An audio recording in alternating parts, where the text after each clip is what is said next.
How's it going, everybody? Chris here at Digital Asset Connoisseur. Today in the video, we're going to take a look at the markets as well as Microstrategy's recent Bitcoin purchase. And then we're going to look at a story covering some gold that was recently found in Uganda, and then follow up on the most recent drama involving Celsius Network. As always, the opinions expressed in this show are my own and are intended for entertainment and educational purposes only. Nothing in this video should be taken as financial advice. Make sure you're always doing your own research and staying safe. Let's get it.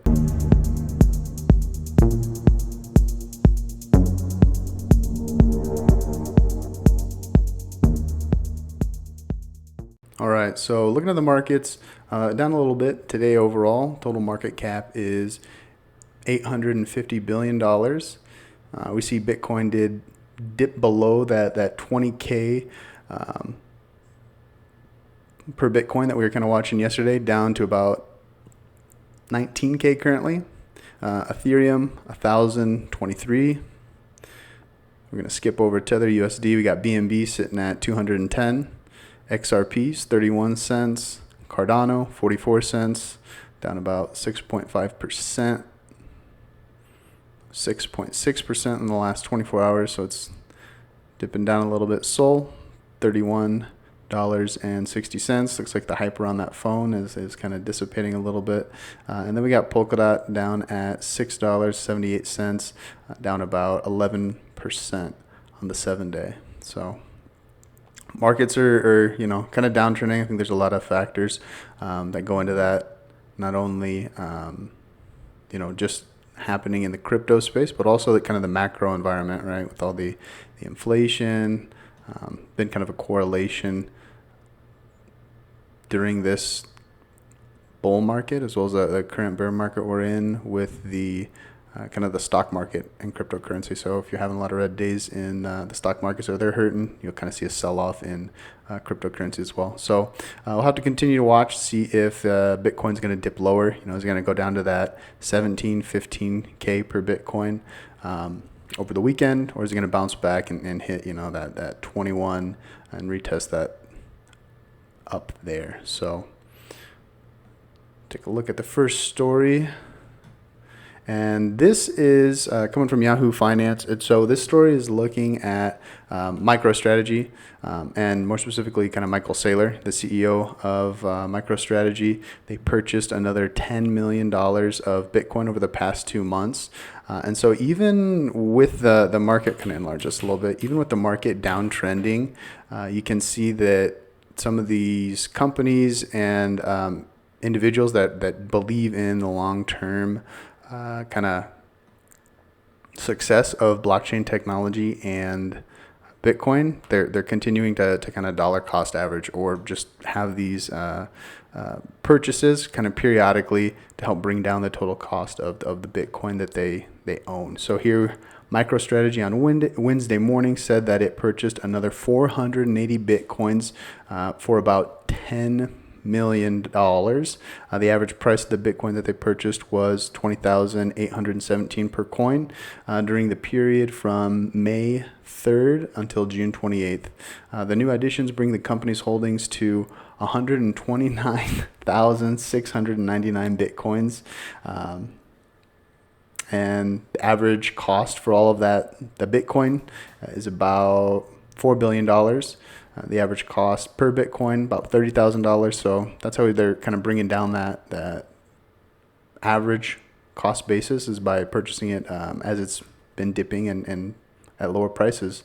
At press time, Bitcoin is changing hands at about 20,100, making their stash worth about $4.6 billion. So you can see in total for that 129,699 Bitcoins that they own, they've been purchasing them over the last, I think it was the start of 2021 maybe, that they started to kind of officially announce they were purchasing them and whatnot.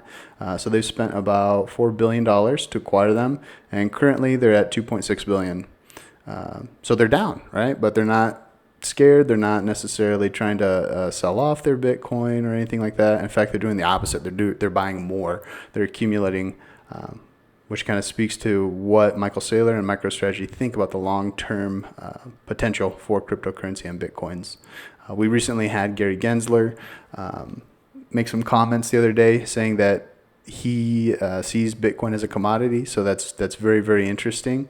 The rest of the cryptocurrencies, he kind of didn't make too much of a comment on, but Bitcoin being a commodity is very interesting. And that kind of jumps into our next story here, which we're going to look at, which is about a recent find of gold ore in Uganda. So one of the reasons that Bitcoin is interesting is people say it's a scarce commodity, or it's one that is kind of an anti inflationary, right? It's deflationary over time, as opposed to other assets and stores of value that are inflationary, or the amount that's available increases over time. So it's inflating, right? US dollar, we just keep printing right now, printing.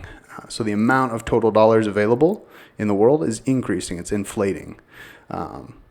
Gold for a very long time has been considered kind of a hedge against kind of inflation and different things, because while there is more of it that's being found all the time, it kind of limited by how much can be mined, processed, and all that throughout the course of a year. So let's look at this Uganda story. So Uganda says exploration results show it has 31 million tons of gold ore. All right, it's a big number, but I don't really know what that means just yet. So we'll take a look here, see if we can kind of quantify it.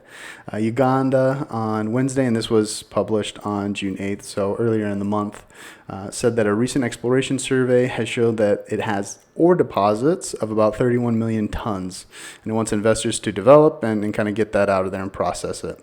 So Moyada, I'm sure I'm butchering that, Moyida, which I think is a Japanese company, if I'm not mistaken, said that an estimated 320,000 tons of this gold could be refined and extracted from the 31 million tons of ore. So they're thinking they can make about 320,000 tons of refined gold from that 31 million tons of ore. Again, that number sounded big. I didn't really know how to quantify that, so I went ahead and I looked at how much refined gold is currently in the world, and I got this data from U.S. Department of the Interior. So how much gold has been found in the world? About 244,000 metric tons of gold has been discovered to date. 187 metric tons historically produced, plus there's underground reserves that are known of about 57 metric tons. So now that we kind of understand how much gold's in circulation in the world and how much gold is known to be underground, when we look at this number, it really kind of makes it stand out, right? 320,000 tons. That is more than double if what they're saying is accurate and how much they're going to be able to refine this down to. If this is true, then it kind of highlights the fact that while gold is kind of a scarce asset, it can have its supply increased, right? So if they mine and process all this gold, the total gold supply in the world will increase by more than double, right? Whereas with Bitcoin, it is a scarce deflationary asset. So there will only ever be 21 million Bitcoins. If we look at how much is currently in circulation, we'll go ahead and look. So when we look at the total supply for Bitcoin, we have it at about 19 million currently, and that's 91% of the total supply, with only 21 million ever being available. So if 21 million people own a Bitcoin, then those are the only 21 million people that are going to be able to have a whole Bitcoin. And now that's not likely because some Bitcoins have already been lost. Some people own more than one. But it's important to note that Bitcoins can also be broken down into smaller units, right? You can own a tenth of a Bitcoin, quarter of a Bitcoin, and much, much smaller as well, because a single Bitcoin can actually be broken down into 100 million different parts. So you could think of them as Satoshis, is what kind of the unit of measurement they call them. So there's 100 million Satoshis inside each Bitcoin. But it just kind of highlights the point that Bitcoin is deflationary over time, and as all the Bitcoins have been mined, there will never be more Bitcoins that are produced or enter that circulating supply. Whereas with gold, we could always possibly find another Uganda ore stack, or something like that that's going to increase the supply. So just kind of interesting to think about. The last story is kind of a continuation of one that I've been covering periodically, and it's looking at the Celsius network, specifically the CEO, Alex Mashinsky. And so with this story, again, kind of speculation. I don't think we really know the whole picture just yet, but there have been reports that the CEO of Celsius was trying to leave the country from an airport in New Jersey, and he was stopped by authorities.